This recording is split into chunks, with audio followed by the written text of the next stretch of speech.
نحمدہ ونصلی علی رسولہ الکریم اما بعد بسم اللہ الرحمن الرحیم السلام علیکم ورحمۃ اللہ وبرکاتہ۔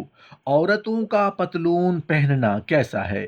کیا عورت کے لیے مردوں کی طرح پتلون پہننا جائز ہے یا نہیں؟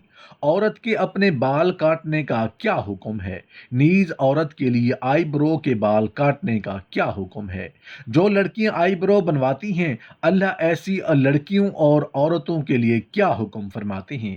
محترم ناظرین، شہوت کے معاملے میں خواتین مردوں سے کم نہیں، بلکہ اس کی نگاہ کے فتنے زیادہ مہلک ہیں، کیونکہ عورت مرد کی نسبت زیادہ جلد جذبات کا شکار ہو جاتی ہے۔ اس کی وجہ یہ ہے کہ جلد متاثر ہونا اس کی فطری کمزوری ہے۔ اپنی آنکھوں کی خوب حفاظت کر، ایسا نہ ہو کہ زلیخا کی طرح تجھے بھی کوئی خوبرو یوسف بھا جائے اور تو اپنی عفت کے دامن کو زندگی بھر کا روگ لگا بیٹھے۔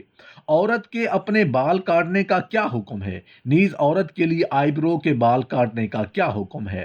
حنابلہ کے ہاں عورت کا اپنے بال کاٹنا مکروہ ہے، اور اگر وہ کاٹنے کے بعد مردوں کے بالوں کے مشابہ ہو جائیں تو یہ حرام ہے، کیونکہ رسول اللہ صلی اللہ علیہ وآلہ وسلم نے فرمایا، عورتوں میں سے مردوں کی مشابہت کرنے والیوں پر اللہ تعالیٰ نے لعنت کی ہے۔ ایسے ہی اگر عورت ایسے اسٹائل یعنی طریقے سے بال کاٹتی ہے کہ وہ کافر عورتوں کے مشابہ ہو جاتے ہیں تو یہ بھی حرام ہے، کیونکہ کافر اور فاجر عورتوں سے مشابہت کرنا بھی جائز نہیں۔ رسول اللہ صلی اللہ علیہ وآلہ وسلم کا فرمان ہے، جس نے کسی قوم کی مشابہت اختیار کی تو وہ انہی میں سے ہے۔ اور اگر عورت مردوں اور کافر عورتوں کی مشابہت کی نیت کے بغیر بال کاٹے تو بلا شبہ علماء حنابلہ کے نزدیک یہ کام مکروہ ہے۔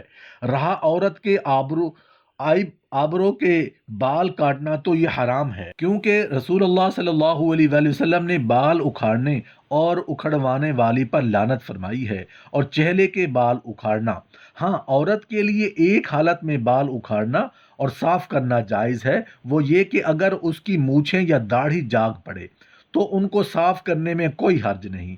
ایک سوال پوچھا گیا ہے کہ عورتوں کے لیے پتلونیں پہننے کا کیا حکم ہے؟ جواب اس کا یہ ہے کہ پتلون پہننے میں دو خرابیاں ہیں۔ پہلی خرابی یہ ہے کہ پتلون اعضائے سطر کے حجم اور سائز کو ظاہر کرتی ہے، خاص طور پر جب پتلون پہننے والے نماز ادا کر رہے ہوں، لہٰذا ایسا لباس جو سطر کے حجم کو ظاہر کرے مرد کو پہننا بھی جائز نہیں ہے۔ دوسری خرابی یہ ہے کہ پتلون کافروں کے لباس سے ہے، اور یہ بات ثابت ہے کہ آپ صلی اللہ علیہ وآلہ وسلم نے فرمایا، مجھے قیامت سے پہلے تلوار کے ساتھ بھیجا گیا ہے تاکہ میں اس سے لڑتا رہوں حتیٰ کہ اللہ وحدہ لا شریک لہ کی عبادت کی جانے لگے، اور میرا رزق میرے نیزے کے نیچے رکھا گیا ہے، اور جو شخص میرے حکم کے خلاف ورزی کرے اس پر ذلت اور رسوائی مسلط کی گئی ہے، اور جس نے کسی قوم کی مشابہت کی وہ انہی میں سے ہے۔ صحیح مسلم میں حدیث ہے کہ بلا شبہ ایک شخص جس نے کافروں جیسا لباس پہنا ہوا تھا، رسول اللہ صلی اللہ علیہ وآلہ وسلم کی خدمت میں حاضر ہو کر سلام کہا، تو رسول اللہ صلی اللہ علیہ وسلم نے اس کو کہا، یہ کافروں کے لباس سے ہے، اس کو مت پہنو۔ پس جو مسلمان پتلون پہنتا ہے اس کو ایک کام کرنا ہوگا، وہ یہ کہ پتلون کے اوپر ایک لمبی سی قمیض پہن لے، بالکل اسی طرح جیسے ہمارے پاکستانی اور ہندوستانی بھائی پہنتے ہیں۔ ایک سوال پوچھا گیا ہے کہ کیا عورت کے لیے مردوں کی طرح پتلون پہننا جائز ہے؟ عورتوں کے لیے تنگ اور چست لباس استعمال کرنا جائز نہیں ہے، کیونکہ اس سے اس کے جسم کی حد بندی اور نشاندہی ہوتی ہے، اور یہ فتنہ بھڑکانے کا ایک ذریعہ ہے۔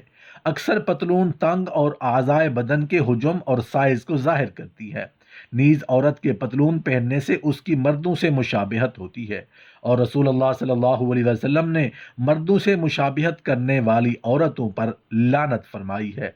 عورت کے لیے ایسا لباس پہننا جائز نہیں جس سے مردوں یا کافر عورتوں کی مشابہت ہوتی ہو، اور ایسے ہی عورت کے لیے ایسا تنگ لباس پہننا جائز نہیں جو اس کے بدن کے نشیب و فراز کو نمایاں کرتے ہو، اس سے فتنہ بھڑکتا ہے۔